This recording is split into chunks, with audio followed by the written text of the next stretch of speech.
At 73, Dan Fouts carries a truth that few quarterbacks from football's golden age dare to revisit. His voice is steady today, but behind it lives a storm that never fully calmed. For decades, he was celebrated as the commander of Air Coryell, the man who turned passing into an art form and rewrote what an offense could be. Fans saw the fireworks. They saw the records. They saw a quarterback who looked fearless in every pocket. But they never saw the weight he carried once the lights went out. Because the real story of Dan Fouts is not just about brilliance. It is about the 6 hidden truths he spent years burying beneath his legendary cool. These truths shaped him as deeply as any touchdown. Some were born from betrayal, some from pain that no stat sheet could measure, some from rivalries that followed him long after his final snap. And one truth still lingers, as the coldest wound of all, a reminder that even the most elegant careers can hide fractures that never healed. Why did a quarterback so revered feel so misunderstood? Why did the system that gave him glory also leave him exposed? Why did greatness come with a cost he rarely spoke about? Tonight we uncover the 6 hidden truths that defined the life and legacy of Dan Fouts. Truths he never fully escaped. Truths that reveal who he really was behind the brilliance, long before his name became synonymous with Air Coryell. Dan Fouts was simply a young quarterback, searching for a place where his unconventional talent could breathe. Born into a world where the run game still ruled and coaches trusted caution more than creativity, he entered the league as an outsider. He did not look like the traditional passers of the era. He took risks. He threw into windows others refused to test. His confidence was quiet but absolute. Most importantly, he saw the field like a man studying a puzzle. Every route was a thread. Every defender was a crack waiting to split open. When the Chargers drafted him, the franchise itself was searching for direction. San Diego was known more for flashes of potential than for sustained success. The team needed identity. Fouts needed trust. Those two needs collided when Don Coryell arrived. The partnership changed the sport. Suddenly, the game was not about protecting leads. It was about overwhelming opponents with precision and speed. Routes layered the field. Timing ruled every inch. The offense became a symphony of movement and anticipation. At the center of it stood Fouts, the conductor with a cannon for an arm and an unshakable willingness to challenge the impossible. But brilliance did not erase the storms beneath. The Chargers' offense demanded perfection and placed enormous weight on its quarterback. Missteps were magnified. Injuries piled up. Defenses targeted Fouts with a brutality that reflected the era. While fans saw glamour in the aerial assault, Fouts lived the toll of every hit, every crunch, every choice to stand tall in a collapsing pocket. Beyond the physical strain, the internal pressures were just as sharp. Teammates came and went. Coaching decisions created friction. Expectations rose to heights the franchise had never known. The city believed this team could finally break through. The league believed San Diego was on the cusp of a revolution, and Fouts carried all of it. He had the talent to change football, but he also faced forces that threatened to pull apart everything he built. He became a symbol of both innovation and burden. A quarterback who seemed perfectly suited for his era, yet trapped by its limits. A leader adored for his fire, but haunted by the moments where trust fractured. A man whose legacy soared in highlight reels, but whose private truth was far more complicated. This is the world behind the legend. The field where brilliance clashed with pressure. The locker room where loyalty and tension lived side by side. The era that crowned him, but also carved deep marks into him. Dan Fouts was celebrated as the perfect quarterback for Don Coryell's revolutionary offense. To most fans, it looked like the ideal marriage of talent and innovation. But beneath the praise lived a truth. Fouts rarely spoke aloud. The very system that elevated him to greatness also chained him to a standard. No quarterback could survive without consequences. From the outside, Air Coryell appeared unstoppable. Defenses were stretched thin.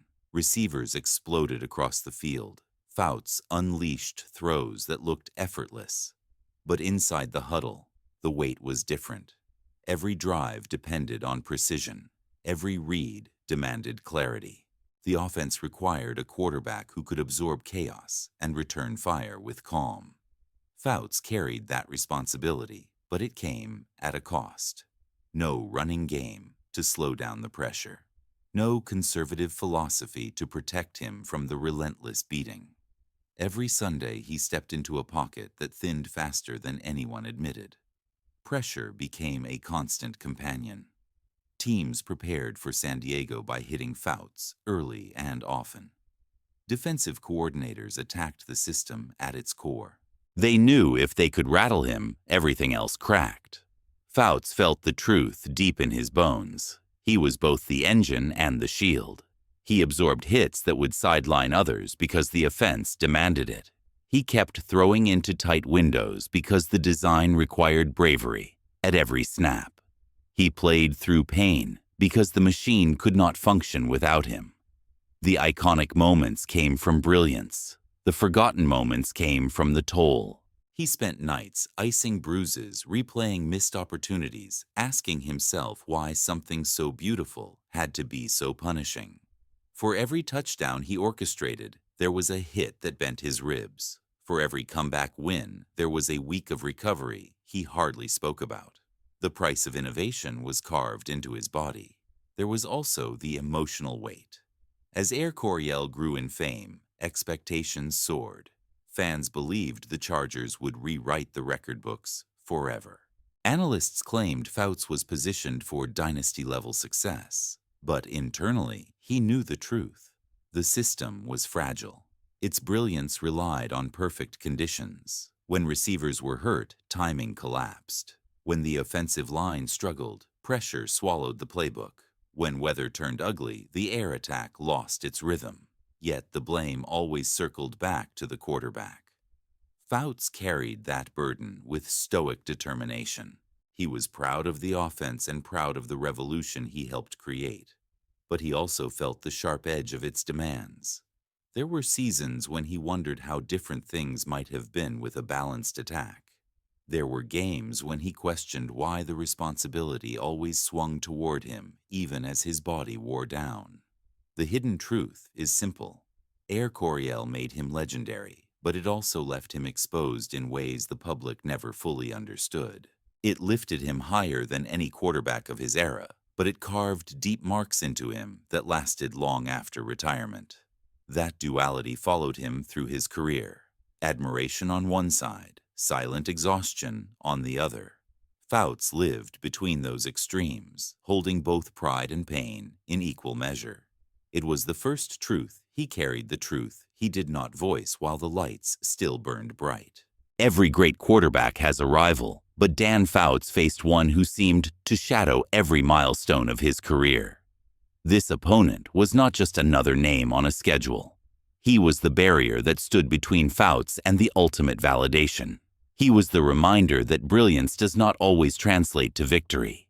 And whenever Fouts looked back at the years when the Chargers were closest to immortality, one figure always appeared at the center of the heartbreak. The rivalry with this opponent was more than competitive fire. It was a psychological weight. Every matchup felt like a test of identity. Fouts played his most fearless football against him, but even that was not always enough. In the locker room after those games, Fouts often sat in silence, replaying decisions, replaying throws, replaying the moments where fate seemed to favor the other sideline. The public saw numbers. The public saw shootouts. Fouts saw opportunities that slipped away by inches. The root of this rivalry stretched beyond mere wins and losses. It came from a clash of philosophies. Fouts represented innovation. He stood for the future of passing football. His rival represented discipline control and the kind of balanced attack coaches trusted for decades. Their battles were more than matchups. They were ideological collisions.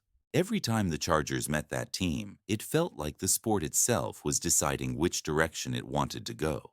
There was one game that defined the rivalry. The air was heavy with expectation. Fans believed this would finally be the day San Diego rose above the shadow. Fouts walked into the stadium with the calm intensity that defined him. From the opening drive, he threw with surgical precision, carving through coverage with the confidence that only comes from years of mastery. But his rival answered methodical and unshaken. Each possession became a duel. Each score tightened the nerves of everyone watching. Late in the game, with momentum shifting, Fouts launched a throw that appeared destined for history. A perfect spiral released at the exact moment the pocket collapsed. But as the ball cut through the air, a defender undercut the route by mere inches. The interception silenced the crowd. It turned the stadium into a graveyard of hope. Fouts stood on the field, eyes steady, but inside he felt the familiar sting. Inches. Always inches. After that loss, the rivalry took on a colder tone. Fouts respected his opponent, but that respect did not ease the frustration. Every film session against that team brought back the memories. Every preparation week reopened the wound. He never voiced the bitterness, but it lived within him. Quiet, persistent, unsettling. The hidden truth is that his greatest adversary was not a single game or a single season. It was the constant presence of a rival who embodied everything the Chargers struggled to overcome. A rival who kept Fouts from the glory he deserved. A rival who forced him to confront the limits of brilliance when faced with a machine designed to smother creativity. He never escaped that shadow entirely. Even in retirement, he spoke of those matchups with careful restraint. But behind the measured words lived a truth he carried alone. That rivalry shaped him, strengthened him, and haunted him. Every quarterback expects pressure from the outside, from defenses, from media, from the weight of expectation. But Dan Fouts faced a wound far deeper than any hit he absorbed on the field. It came from inside his own locker room, from voices that were supposed to stand with him, from men who were supposed to protect him. This truth was rarely spoken, but it shaped the way he viewed loyalty for the rest of his life. The Chargers of that era were built on brilliance, explosive receivers, a mastermind coach, a fearless quarterback.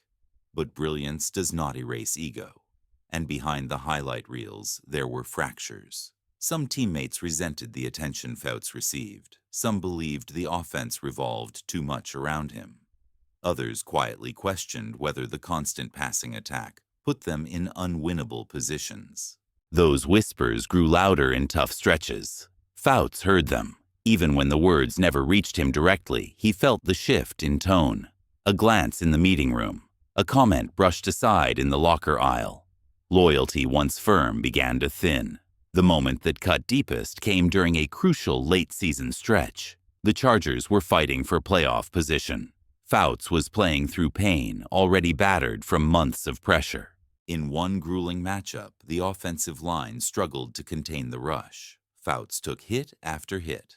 Between series, he looked at his linemen and read the exhaustion in their eyes. But something else lingered there. Frustration, doubt. The sense that his teammates were questioning the system, the calls, and by extension, him. Late in the fourth quarter, San Diego needed one final drive. The play called for deep routes, the kind that required extra seconds of protection. Fouts stepped under center, trusting that even in fatigue and frustration, his men would hold just long enough. The ball snapped. The pocket collapsed instantly, not gradually, not under overwhelming pressure, instantly. He was drilled into the turf before his receivers even made their breaks. As he lay there, breath escaping his lungs, he saw something he never forgot. Two linemen arguing with each other as he got up, not rallying, not regrouping, arguing. Their frustration with the scheme boiled over at the worst possible moment. That play, that collapse, felt like betrayal. Whether intentional or not, it was a moment where he felt alone in a game built on unity. In the days that followed, the tension grew. The locker room split into quiet groups. Some defended Fouts fiercely. Others blamed the offense, the coaching, the expectations. Fouts said little. He carried his emotions the way he carried pressure, in the pocket steady and controlled. But inside he felt the wound. Great quarterbacks depend on trust. In that moment, his was shaken. This truth stayed with him through the rest of his career. He still loved his team. He still respected the warriors who protected him week after week. But he never forgot what it felt like when the foundation cracked, when loyalty trembled under pressure, when the men meant to shield him could not hold the line. The hidden truth is simple. Dan Fouts was not only fighting opponents across the line of scrimmage. At times he battled doubt inside his own walls, and that betrayal, whispered and subtle, shaped his understanding of trust forever. There are games that define a quarterback, games that elevate him, games that haunt him. And then there is the one game that breaks something inside, something invisible to the cameras and unseen by the cheering crowds. For Dan Fouts, that game came on a day when the stakes were sky high, the expectations crushing, and the world watching. It was supposed to be the moment San Diego proved its revolution could withstand the brutality of playoff football. Instead, it became a scar he carried long after the bruises faded. From the opening whistle, Fouts felt the tension in the air. The weather fought him. The crowd roared in waves.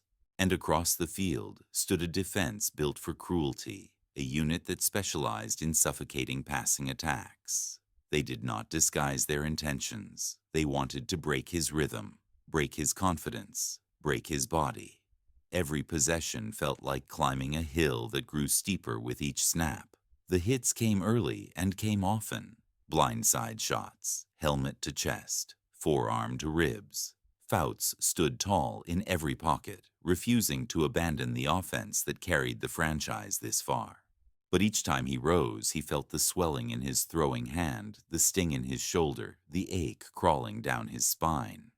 Trainers asked if he wanted to sit. He shook his head. The offense needed him. The city expected him. And somewhere deep inside, he believed he could will San Diego to victory through sheer stubbornness. Then came the play that still tightened his chest years later. Late in the third quarter, down by a narrow margin, Fouts saw the perfect matchup, a seam route timed to precision. He dropped back. The pocket collapsed. He released the ball with a mixture of instinct and desperation. As he followed through, a defender launched into him, driving him violently into the turf. His helmet bounced, his vision flickered. For a few seconds he could not hear the crowd, only the hollow ringing in his skull. When his eyes cleared, he saw the defender holding the intercepted pass triumphantly. The route had been disrupted, the timing destroyed. The throw, once perfect in his mind, became the turning point of the game. He knew immediately. That was the moment everything shifted. Momentum died. Hope thinned. The cold realization crept in that this might be the closest he ever came to the summit. But the physical pain was nothing compared to the silence of the locker room afterward. Teammates sat with heads down. Coaches stared at play sheets as if answers could be found in the ink. Fouts wrapped his sore hand and felt something inside him fracture. Not pride, not confidence, something deeper. The belief that if he just pushed harder, he could overcome any storm. That belief faded that night. He realized greatness could be ruthless. Effort did not guarantee glory, and history did not reward the bold simply for their courage. He rarely discussed that game publicly. When asked, he spoke of execution weather mistakes, but privately, he knew the truth. That was the night the game demanded too much.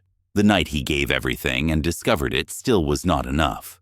The night a small piece of him broke and never fully returned.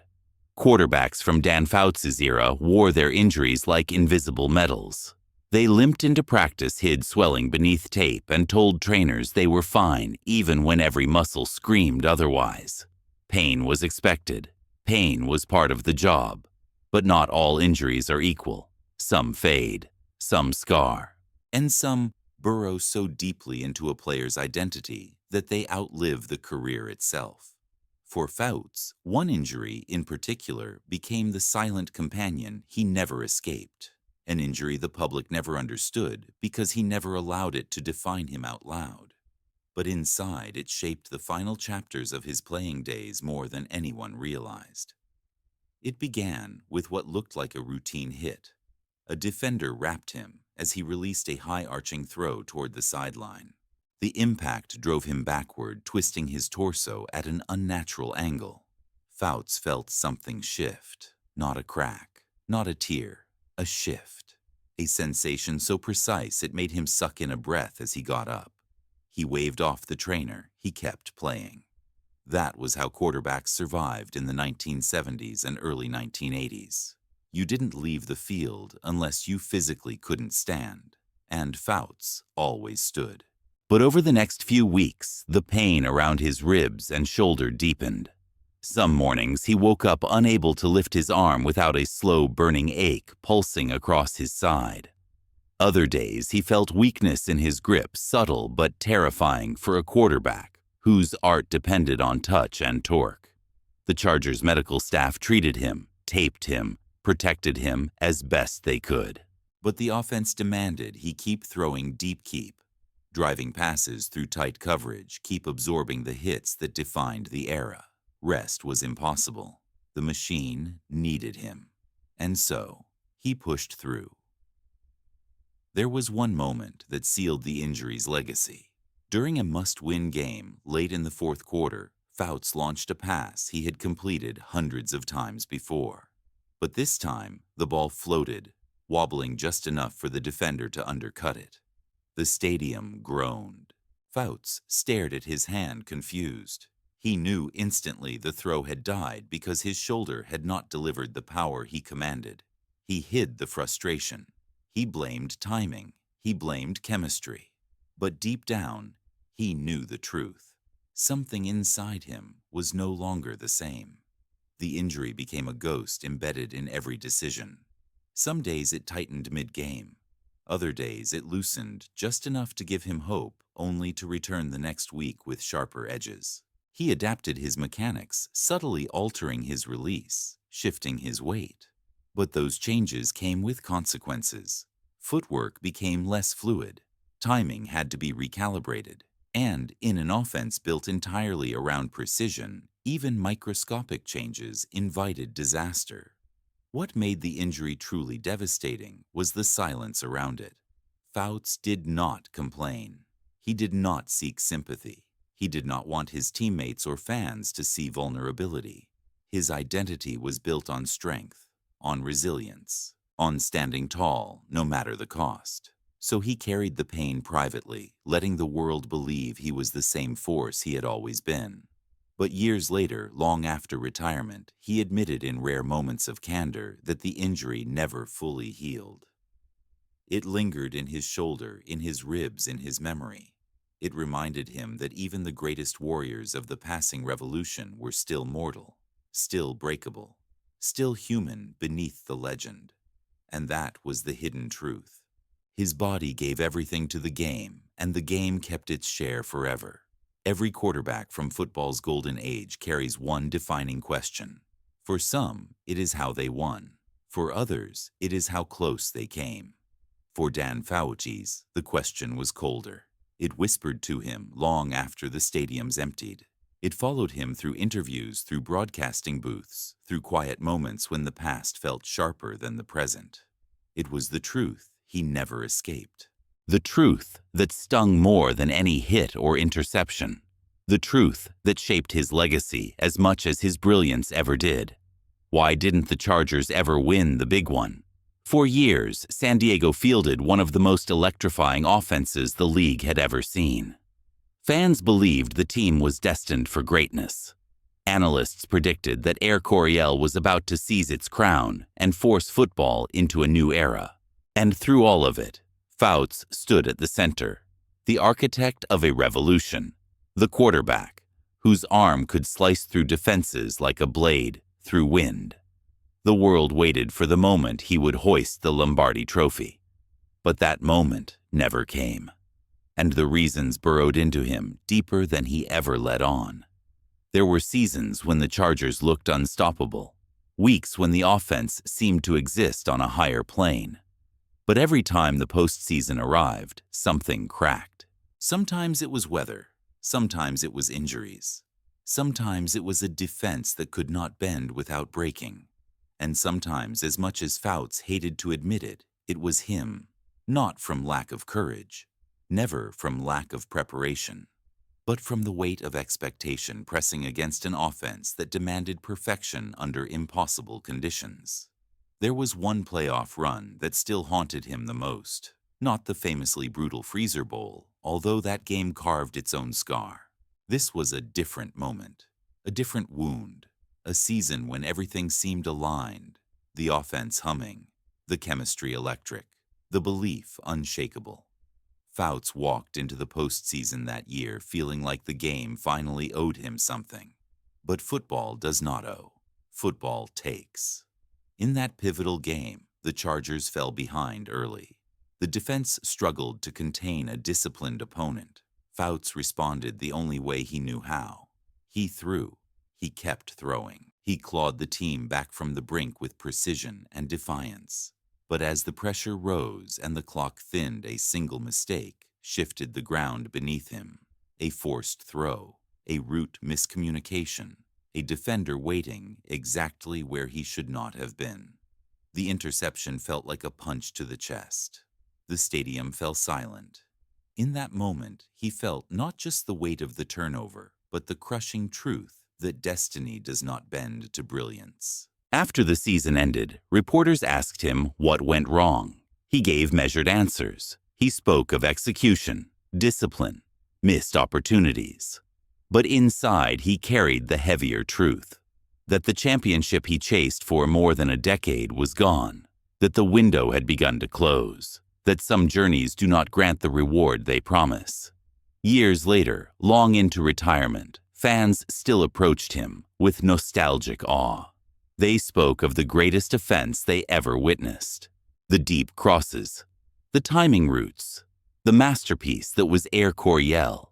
But beneath the appreciation, Fouts sensed the question they never voiced, and he felt the old ache return, the ache of almost, the ache of what could have been.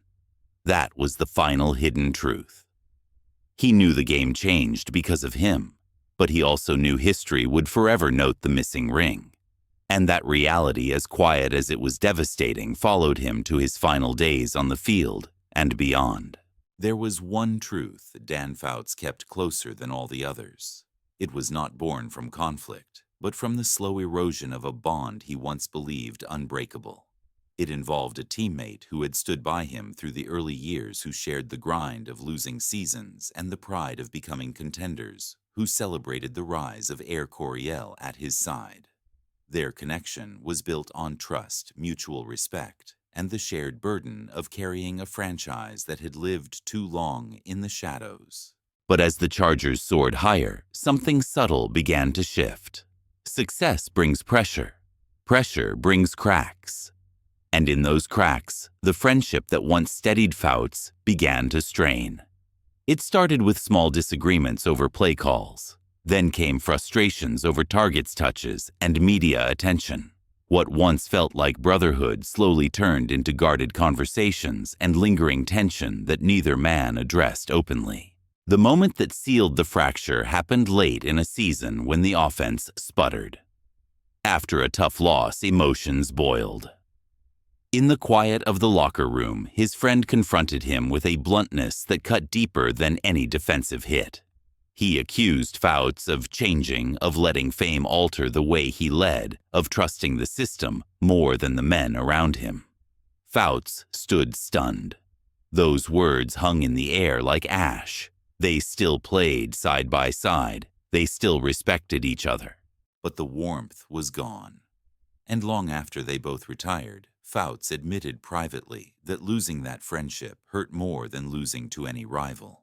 It was the truth he buried the deepest, because it reminded him that even in a game built on unity, success can separate men just as easily as it brings them together. When the dust of his career finally settled, Dan Fouts stood at a crossroads only true legends understand. One path was woven from everything the world saw: records, precision, the evolution of an offense that reshaped football's very language. Highlight reels filled with spirals cutting through sunlit skies, receivers gliding under perfectly timed throws, and a quarterback whose command of the field felt effortless. That was the story fans repeated, the story broadcast on anniversary specials, the story young quarterbacks studied as they tried to understand what creativity looked like before the modern era embraced it. But the other path, the one Fouts walked in silence, was shaped by the 6 truths he carried through every season of his life. The brilliance of Coryell was inseparable from the strain it placed on his body. Every jaw-dropping throw carried the echo of a system that demanded he be perfect even as defenses hunted him with brutal determination. His rivalry with opponents who always seemed to narrow the Chargers' window left scars only time could soften. Betrayal inside the locker room made him question the foundation of trust he believed football required. The game that broke him remained an invisible shadow, reminding him that even the strongest wills meet breaking points. The injury that followed him long after retirement marked him as a warrior who sacrificed more than highlight reels ever revealed. And the missing championship followed him like a ghost he learned to coexist with, not conquer. All these truths formed the undercurrent beneath the legend. And, in a strange poetic way, they became a critical part of his legacy. Because without those fractures, without those moments of pain and doubt, the story of Dan Fouts would be incomplete. Greatness is rarely forged in perfect conditions. It's carved through conflict, disappointment, resilience, and the refusal to surrender identity in the face of pressure. Fouts' legacy became defined not by the absence of a ring, but by the courage he showed in an era that did everything it could to break quarterbacks. He played a style decades ahead of its time in conditions designed to crush creativity. He took hits that would sideline players in today's league, and he did it all while leading a system that forced him to be both artist and shield. The fact that he not only survived but thrived became a testament to something deeper than statistics. When modern analysts talk about today's pass-heavy offenses, they often trace the lineage back to San Diego, to Coryell, to Joyner, to Winslow. But at the center of that revolution was Fouts, operating with a mastery that allowed the system to function at its highest form. Without him, the vision remains theory. With him, it became history. His arm changed expectations. His timing changed strategy. His mindset changed the possibilities of offensive football. That is a legacy few quarterbacks, even those with rings, can claim. The men who played with him remember more than the numbers. They remember the leadership that was fierce but silent, the fire that simmered behind calm eyes, the way he stood back up after hits that shook the stadium. The way he refused to let the Chargers fade into obscurity. The way he carried them week after week to moments that felt like destiny, even when fate disagreed. The city of San Diego remembers, too. For a generation of fans, Fouts represented hope. Not hope of perfection, but hope of possibility. When he took the field, anything seemed achievable. The ball could soar 50 yards in the blink of an eye. Defenses could be dismantled by sheer intelligence. The Chargers' long overlooked became the most electrifying show in football. Even in retirement, Fouts never distanced himself from what made his journey so complicated. He spoke honestly about the challenges. He acknowledged the pain. He embraced the weight of being the face of a revolution that transformed the sport, but didn't reward him with the game's highest prize. His humility mixed with the quiet pride of a man who knows he gave everything strengthened his legacy in ways a trophy never could. Because when all the layers are stripped away, Dan Fouts became something impossible to ignore. He became proof that greatness is not defined by a piece of silver. It is defined by the courage to keep throwing when the world collapses around you, by the willingness to innovate in a league terrified of change, by the strength to carry wounds the public never sees.